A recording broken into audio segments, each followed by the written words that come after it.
When I was 10 years old, my parents died on their way to pick up my brother from prison. At the funeral home, I stared at the man kneeling by the caskets. My brother, just released after serving 5 years. I rushed at him and shoved him with all my strength. "This is all your fault. If you hadn't been in prison, Mom and Dad wouldn't have gone to get you. They wouldn't be dead." Damien stumbled from my push but didn't look up. He just kept praying harder. From that day on, I never called him my brother again. Mom kept treasures in an old metal box. Young and curious as I was, I couldn't resist sneaking a look when the adults weren't home. Inside the box was a very old ultrasound report. It read, umbilical cord, blood match successful. Donor, fetus.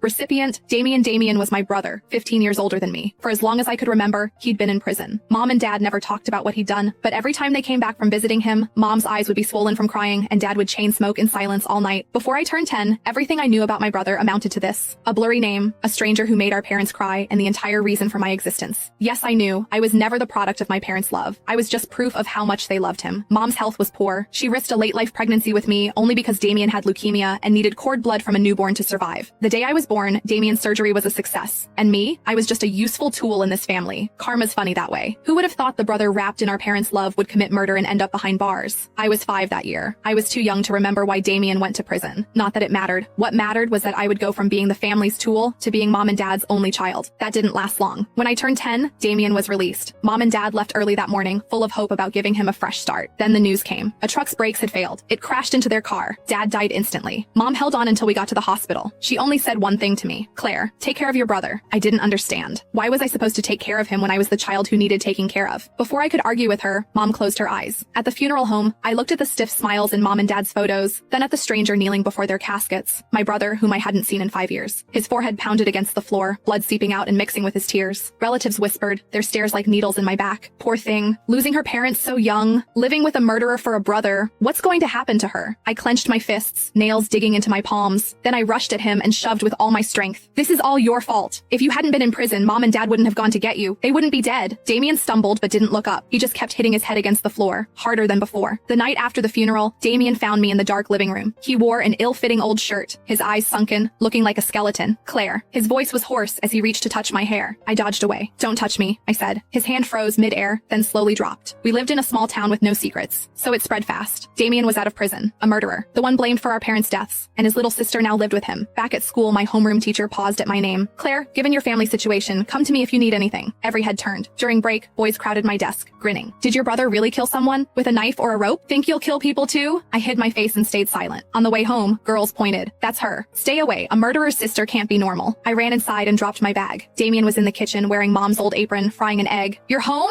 He smiled awkwardly. "Dinner's almost..." I snapped. "Why did you come back? Why didn't you just die in prison? Do you know what they say about me?" Steam rose